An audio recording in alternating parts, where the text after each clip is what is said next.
नमस्कार दोस्तों, देखिए हम लोग का क्लास 9 का साइंस का ऑब्जेक्टिव क्वेश्चन हम लोग सॉल्व कर रहे थे। तो आज क्लास 9 का साइंस का आखिरी चैप्टर होने वाला है, जिसका चैप्टर नंबर 12 है, जिसका नाम है खाद्य संसाधनों में सुधार। ये हम लोग का आज आखिरी चैप्टर हो जाएगा। इसके साथ ही हम लोग का ऑब्जेक्टिव क्वेश्चन पूरा समाप्त हो जाएगा साइंस का। ठीक है, चलिए, अगर आप झारखंड बोर्ड में पढ़ते हैं तो आप चैनल को जल्द से जल्द सब्सक्राइब कर लीजिए, क्योंकि आपका क्लास 9 या 8 या 10 जो भी हो, इस चैनल पे आपको एजुकेशन से रिलेटेड वीडियो मिल जाएगा। तो हम लोग चलिए शुरू करते हैं, जो चैप्टर नंबर 12 है खाद्य संसाधनों में सुधार, सीधे ऑब्जेक्टिव क्वेश्चन के साथ। देखिए, जैसा कि यहाँ लिखा है मल्टीपल चॉइस क्वेश्चंस, यानी एमसीक्यू क्वेश्चन ऑब्जेक्टिव क्वेश्चन होने वाला है। तो हम लोग ऑब्जेक्टिव क्वेश्चन को देखेंगे पूरा। हम लोग आज 50 ऑब्जेक्टिव क्वेश्चन को सॉल्व करेंगे। ठीक है, चलिए। तो देखिए पहला क्वेश्चन क्या लिखा है। पहला क्वेश्चन है, निम्नलिखित में कौन अनाज नहीं है। देखिए, गेहूं, चावल, मक्का तो अनाज है, लेकिन जो चना है ना, ये अनाज नहीं है, ये दलहन है। यानी ऑप्शन डी इसका सही आंसर हो जाएगा क्वेश्चन नंबर 1 का, ऑप्शन डी, चना। ठीक है, चलिए next question 2 number. Question number 2 में लिखा हुआ है, अनाज से हमें मुख्यतः किसकी प्राप्ति होती है। तो अनाज से हम लोगों को कार्बोहाइड्रेट मिलता है, यानी ऑप्शन ए इसका सही आंसर होगा। जब हम लोग अनाज खाते हैं तो इससे हम लोग को क्या मिलता है, कार्बोहाइड्रेट मिलता है। ठीक है, चलिए नेक्स्ट क्वेश्चन नंबर 3 देखिए। क्वेश्चन नंबर 3 में लिखा है, इनमें से कौन चारा फसल नहीं है, है ना। तो जो मूंगफली है ये चारा फसल में नहीं आता है। तो ऑप्शन नंबर डी इसका सही आंसर होगा। नेक्स्ट क्वेश्चन देखते हैं हम लोग क्वेश्चन नंबर 4 को। देखिए क्वेश्चन नंबर 4 में लिखा है, सब्जियों, मसालों तथा फलों से हमें मुख्यतः किसकी प्राप्ति होती है। तो सब्जियों, मसालों तथा फलों से हमें विटामिन तथा खनिज लवण की प्राप्ति होती है, यानी ऑप्शन डी इसका सही आंसर होगा। क्लियर है। चलिए नेक्स्ट क्वेश्चन नंबर 5 देखिए। क्वेश्चन नंबर 5 में लिखा हुआ है, ऐसे फसलें जिन्हें हम वर्षा ऋतु में उगाते हैं उन्हें क्या कहते हैं। तो वर्षा ऋतु में उगाने वाले फसल को हम लोग खरीफ फसल के नाम से जानते हैं, यानी ऑप्शन ए इसका सही आंसर है। Next question 6 number. देखिए क्वेश्चन नंबर 6 में लिखा हुआ है, इनमें से कौन रबी फसल नहीं है। ठीक है, तो जो धान है ना, ये रबी फसल नहीं, ये खरीफ फसल है। यानी क्वेश्चन नंबर 6 का सही आंसर ऑप्शन डी होगा, धान।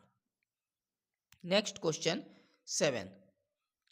इस क्वेश्चन नंबर 7 में लिखा है, ऐसे फसलें जो शीत ऋतु में उगाई जाती हैं उन्हें क्या कहते हैं। तो शीत ऋतु में जो फसल उगाई जाती है उन्हें रबी फसल कहते हैं, यानी ऑप्शन बी इसका सही आंसर हो जाएगा, रबी फसल। ठीक है, चलिए क्वेश्चन नंबर 8। क्वेश्चन नंबर 8 में लिखा हुआ है, इनमें से कौन खरीफ फसल नहीं है। तो जो आपका गेहूं है ये खरीफ फसल नहीं है, यानी क्वेश्चन नंबर 8 का सही आंसर ऑप्शन डी हो जाएगा। ठीक है, चलिए नेक्स्ट क्वेश्चन देखते हैं हम लोग क्वेश्चन नंबर 9 को। देखिए क्वेश्चन नंबर 9 में लिखा है, निम्नलिखित में से कौन फसल उत्पादन में सुधार की प्रक्रिया में प्रयुक्त गतिविधि में शामिल है। तो इसका सही आंसर हो जाएगा ऑप्शन ए भी, ऑप्शन बी भी, ऑप्शन सी भी, ये सारा गतिविधि शामिल होता है। यानी इसका सही आंसर अगर आपको टिक लगाना हो तो ऑप्शन डी इसका सही आंसर होगा, उपरोक्त सभी। ठीक है, चलिए नेक्स्ट क्वेश्चन हम लोग देखते हैं क्वेश्चन नंबर 10 को। देखिए क्वेश्चन नंबर 10 इधर है, ये रहा क्वेश्चन नंबर 10। देखिए क्वेश्चन नंबर 10 में लिखा है, भारत में सन 1952 से सन 2010 तक कृषि भूमि में कितनी वृद्धि हुई है। तो ये वृद्धि 25% हुई है, यानी ऑप्शन सी इसका सही आंसर हो जाएगा, 25%। चलिए नेक्स्ट क्वेश्चन देखते हैं हम लोग 11 नंबर। तो क्वेश्चन नंबर 11 में लिखा है, यदि किसी पौधों के एक ही जीन्स की दो विभिन्न स्पीसीजों में संकरण हो तो उसे किस प्रकार का संकरण कहते हैं। तो उसे हम लोग अंतरा स्पीसीज संकरण कहते हैं, यानी ऑप्शन बी इसका सही आंसर होगा। चलिए नेक्स्ट देखते हैं हम लोग क्वेश्चन नंबर 12 को। देखिए क्वेश्चन नंबर 12 में लिखा है, निम्नलिखित में से कौन बृहद पोषक तत्व है। तो हम लोग का सही आंसर हो जाएगा ऑप्शन नंबर डी, उपयुक्त सभी, है ना, उपरोक्त सभी। यानी फास्फोरस भी होता है पोषक तत्व, पोटेशियम भी होता है और कैल्शियम भी होता है, इसीलिए आंसर हम लोग का डी सही होगा, उपरोक्त सभी। चलिए नेक्स्ट क्वेश्चन है आपका 13 नंबर। क्वेश्चन नंबर 13 में लिखा है निम्नलिखित में से कौन सूक्ष्म पोषक तत्व है। ठीक है, तो इसका सही आंसर हो जाएगा उपरोक्त सभी, यानी बोरोन, जिंक और कॉपर, ये तीनों जो है सूक्ष्म पोषक तत्वों में आएगा, इसीलिए ऑप्शन डी इसका सही आंसर हो जाएगा, उपरोक्त सभी। चलिए नेक्स्ट क्वेश्चन देखते हैं हम लोग। देखिए क्वेश्चन नंबर 14 में लिखा है निम्न में से कौन खाद्य का प्रकार नहीं है। तो आपका सही आंसर हो जाएगा ऑप्शन नंबर सी, खरपतवार जो है ये एक खाद्य का प्रकार नहीं है। चलिए नेक्स्ट होगा क्वेश्चन नंबर 15। देखिए क्वेश्चन नंबर 15 में लिखा हुआ है इनमें से कौन व्यावसायिक रूप से तैयार पादप पोषक है। ठीक है, जो व्यावसायिक रूप से तैयार किया गया है, तो वो सही आंसर होगा ऑप्शन बी, उर्वरक। ऑप्शन बी इसका सही आंसर होगा। क्लियर है। चलिए नेक्स्ट क्वेश्चन देखते हैं हम लोग, क्वेश्चन नंबर 16 को। देखिए क्वेश्चन नंबर 16 है ना, क्वेश्चन नंबर 16 को आप पढ़िए क्या लिखा हुआ है। तो क्वेश्चन नंबर 16 में लिखा है जब कंपोस्ट को केचुआ द्वारा पौधों तथा जानवरों के अपशिष्ट पदार्थों के शीघ्र निरस्तीकरण की प्रक्रिया द्वारा बनाया जाता है तो इसे क्या कहते हैं। तो इसे वर्मी कंपोस्ट कहते हैं, यानी ऑप्शन आपका ए सही आंसर होगा, वर्मी कंपोस्ट। चलिए नेक्स्ट क्वेश्चन देखते हैं हम लोग 17 नंबर को। देखिए क्वेश्चन नंबर 17 जो है इसमें लिखा हुआ है उर्वरक में निम्नलिखित में से कौन से पोषक तत्व पाए जाते हैं। तो उर्वरक आप जब लेने जाइएगा तो इसमें नाइट्रोजन भी मिलेगा, फास्फोरस भी मिलेगा, पोटेशियम भी मिलेगा, तो आपका सही आंसर क्या होगा, ऑप्शन डी हो जाएगा, उपरोक्त सभी। चलिए नेक्स्ट क्वेश्चन नंबर 18। देखिए क्वेश्चन नंबर 18 में लिखा हुआ है खेती करने की वह पद्धति जिसमें रासायनिक उर्वरक, पिड़कनाशी, शाकनाशी आदि का उपयोग बहुत कम या बिल्कुल नहीं होता है, उसे क्या कहते हैं। तो उसे हम लोग कार्बनिक खेती कहते हैं, यानी ऑप्शन बी इसका सही आंसर होगा। चलिए नेक्स्ट क्वेश्चन नंबर 19। देखिए क्वेश्चन नंबर 19 इसमें लिखा है कुशल फसलीकरण पद्धति के लिए क्या क्या आवश्यक है। तो कुशल आपको अगर फसलीकरण करना है तो इसके लिए क्या क्या होना जरूरी है। तो मिश्रित खेती भी जरूरी है, अंतर फसलीकरण भी जरूरी है, यानी दो फसलों के बीच में डिफरेंस होना चाहिए, और फसल चक्र भी जरूरी है ना, यानी ऑप्शन डी इसका सही आंसर होगा, उपरोक्त सभी। चलिए नेक्स्ट क्वेश्चन हम लोग देखते हैं क्वेश्चन नंबर 20 को। देखिए क्वेश्चन नंबर 20 में लिखा हुआ है दो या दो से अधिक फसलों को एक साथ एक ही खेत में उगाने की प्रक्रिया को क्या कहते हैं।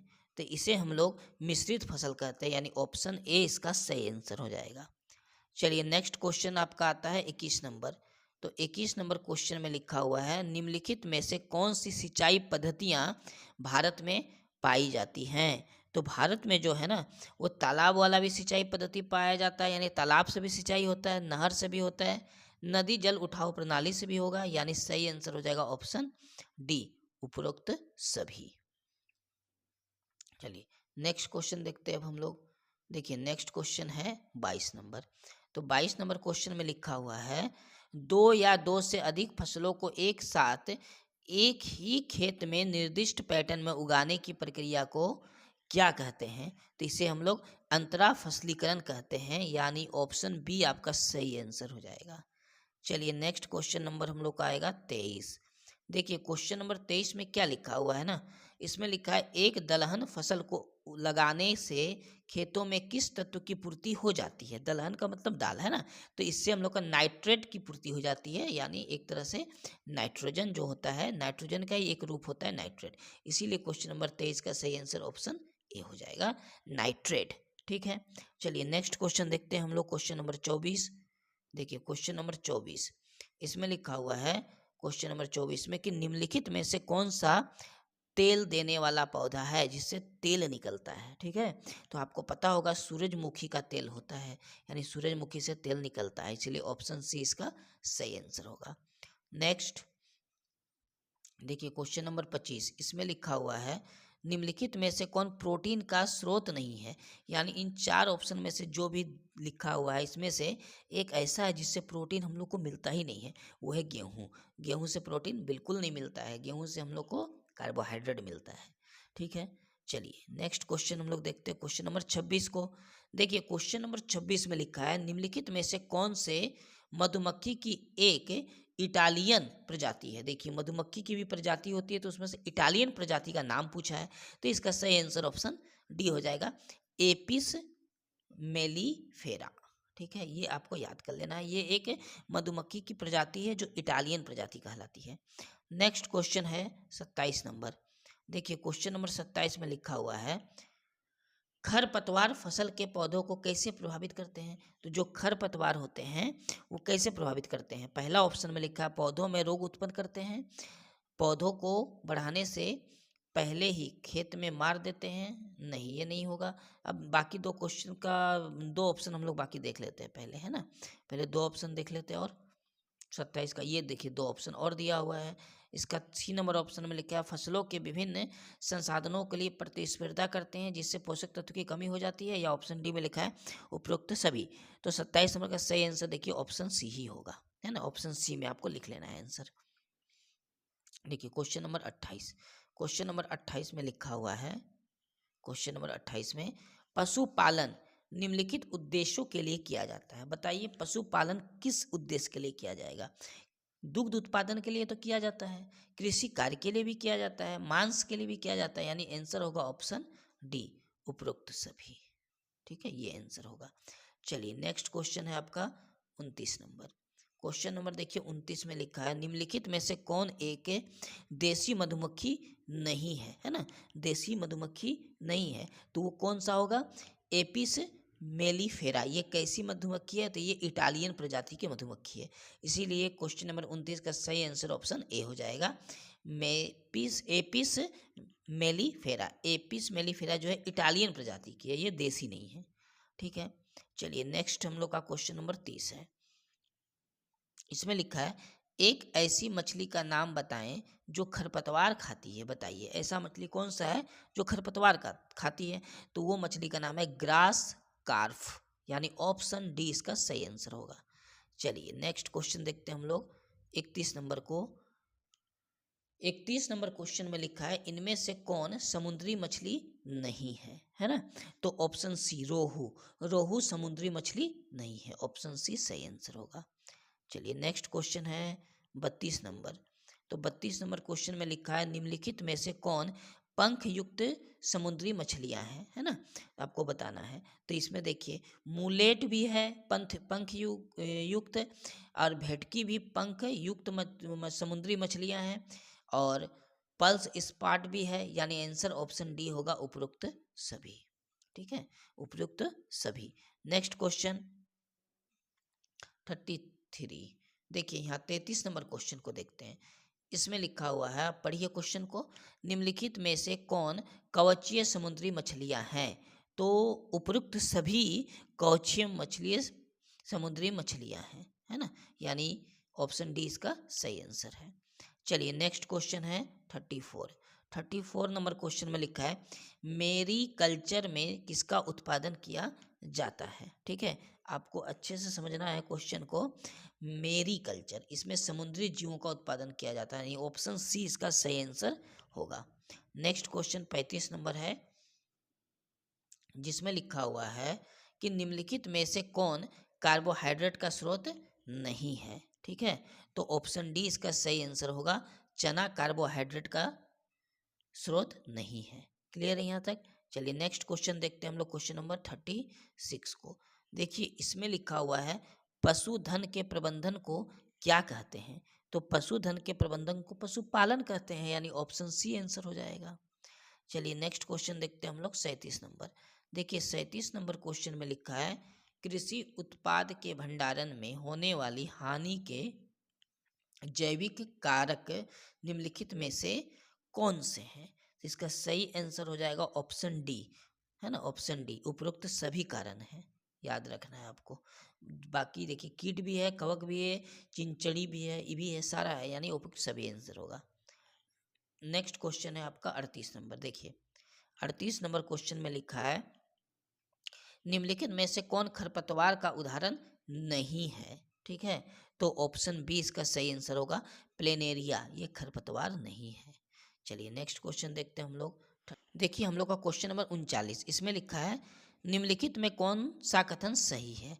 तो देखिए पहला कथन लिखा है श्वेत क्रांति दुग्ध उत्पादन में वृद्धि करती है, सही है। देखिए श्वेत क्रांति का संबंध किससे, दुग्ध उत्पादन से, तो ये स्टेटमेंट तो सही है।